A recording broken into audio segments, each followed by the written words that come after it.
cuando se habla de la muerte del arte, bueno, en el mejor de los casos se ha entendido como la muerte del discurso del arte. En el peor de los casos se ha entendido como que ya no hay artistas y ya no hay producción artística, y entonces es una frase estúpida decir que el arte ha muerto, porque si tú vas al Parián, está el barrio del artista, ¿no? Entonces no, ya estaba muerto el arte, y sigue habiendo universidades donde enseñan arte, y sigue habiendo exposiciones y producción artística, etcétera, etcétera. Es una incomprensión de Hegel, es reducir la muerte del arte a eso. Con muerte del arte, lo que estamos diciendo es que hay una necesidad dentro de la propia dialéctica histórica de definir aquello que hemos entregado, digamos, al territorio o al coto, a la zona donde hemos etiquetado o catalogado el arte, o eso llamado arte. Es una necesidad por redefinir.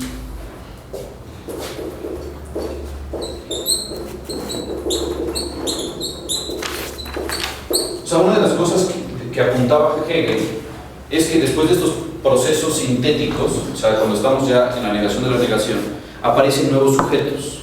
En el caso de la lectura marxista de Hegel, bueno, ese nuevo sujeto histórico que va a aparecer es el proletariado, que no existía.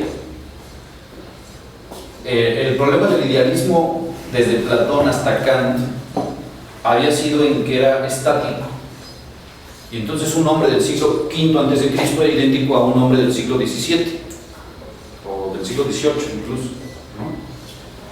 Y eso es absurdo. Algo habrá pasado en 20 siglos, ¿no? O sea, un hombre no es igual en el siglo V que en el siglo XVII, algo habrá cambiado. Y entonces Hegel es el primero en meter la historicidad, el factum, ¿no? Es una filosofía fáctica, a pesar de que es una filosofía del espíritu. La estética hegeliana es fáctica,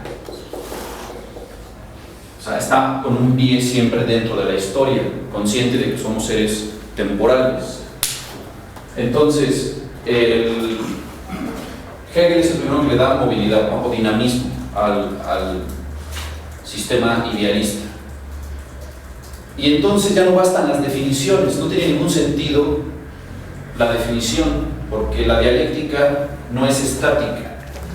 Entonces siempre todo se está redefiniendo, siempre es un devenir.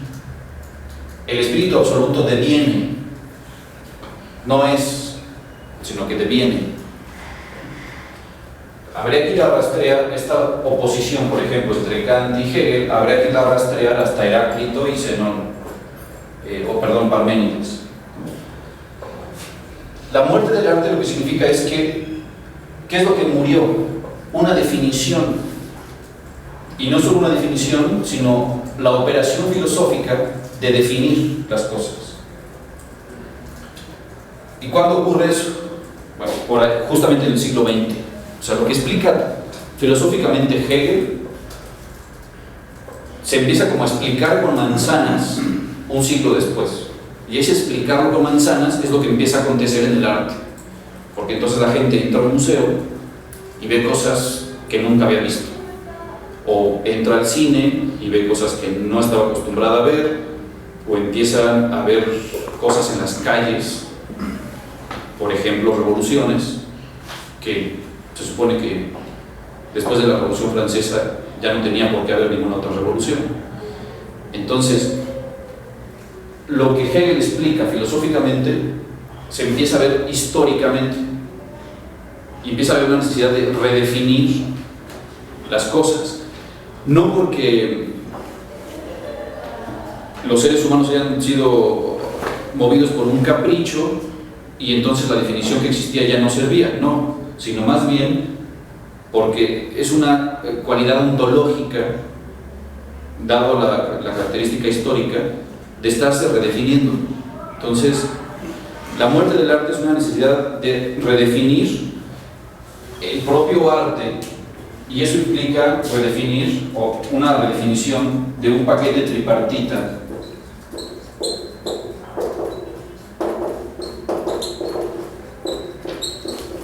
que incluye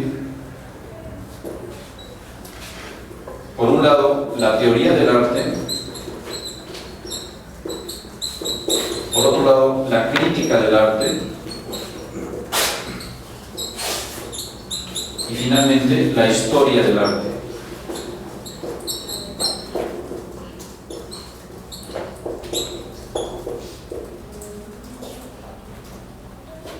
La forma de hacer historiografía incluso va a cambiar a partir de Hegel.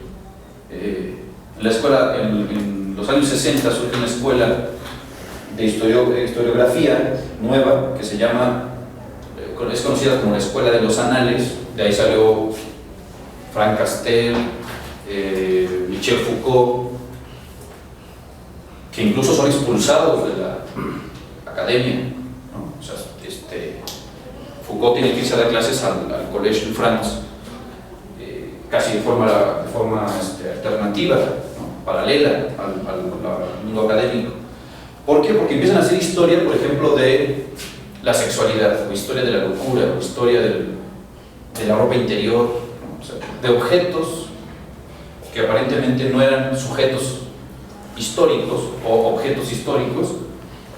De pronto, en este impulso hegeliano de que todo hay que redefinirse, todo está inserto dentro de la dialéctica, nada escapa a lo racional, nada de lo real escapa a lo racional, y entonces pues prácticamente todo es susceptible de ser redefinido. Eso a los espíritus conservadores les pesa mucho, ¿no? Entonces ni siquiera la historia está fija. Entonces todo el espíritu, por ejemplo, de finales del siglo XIX, en Alemania sobre todo, que es cuando más monumentos se construyen en toda Europa, monumentos a héroes y a batallas, etc., que es un intento por fijar la historia, por decir esto ya no va a cambiar, esto es el arte, etc., pues se viene abajo, se desploma ese espíritu de permanencia. Hay una muerte del arte y eso implica redefinir todo esto, ¿no? La forma de teorizar sobre las prácticas artísticas, sobre cómo se van a criticar y sobre cómo vamos a hacer historiografía del arte, ¿no? Y eso va a pegar como en una carambola a criterios museográficos, de curaduría, incluso de biblioteconomía. O sea, ¿qué libros merecen ser conservados o qué libros merecen ser destruidos? ¿Qué metemos en un museo? ¿Junto a qué lo metemos? ¿Cómo clasificamos el arte? Etcétera. Esta negación de la negación en el arte lo vemos en el concepto de vanguardia, en la primera mitad del siglo XX. Entonces, lo que Hegel explicó en 1800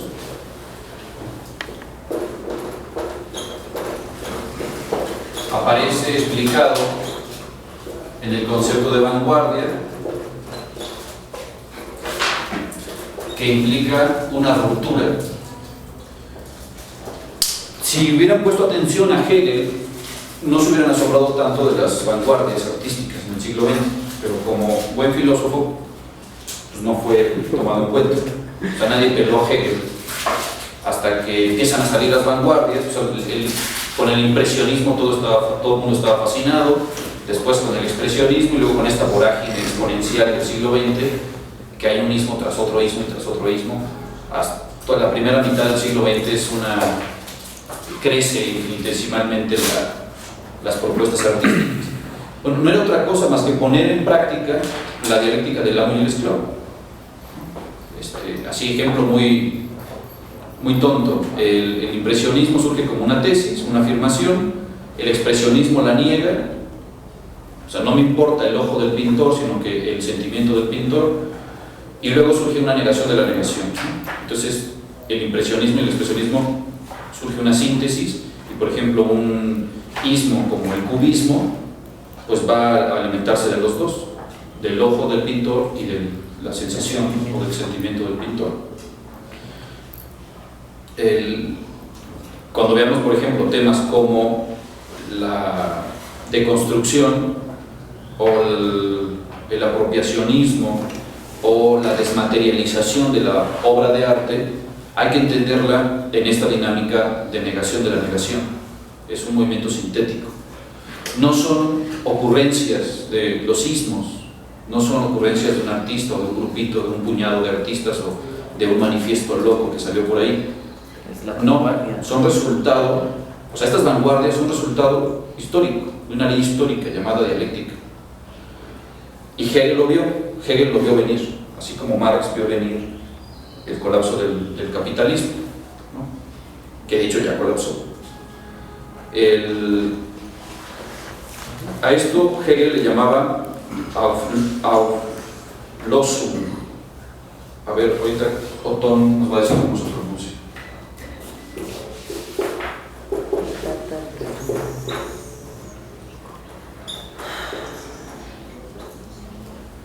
Auflösung. ¿Cómo se pronuncia, Otón? Tú que sabes alemán. Auflösung. Pero los puntitos van en la O, ¿no? Cierto, la O.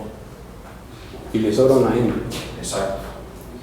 Ah, ya bien, ya bien. No sé si sirve ya un poco. Un poquito.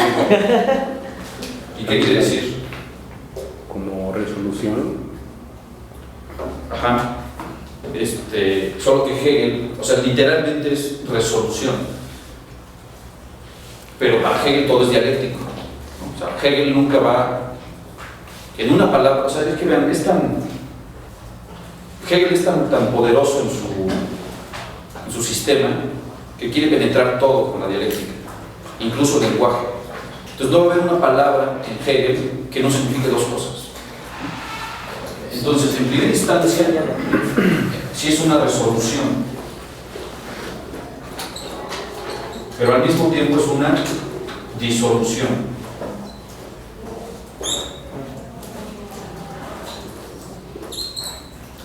Y entonces hay que entender las vanguardias artísticas como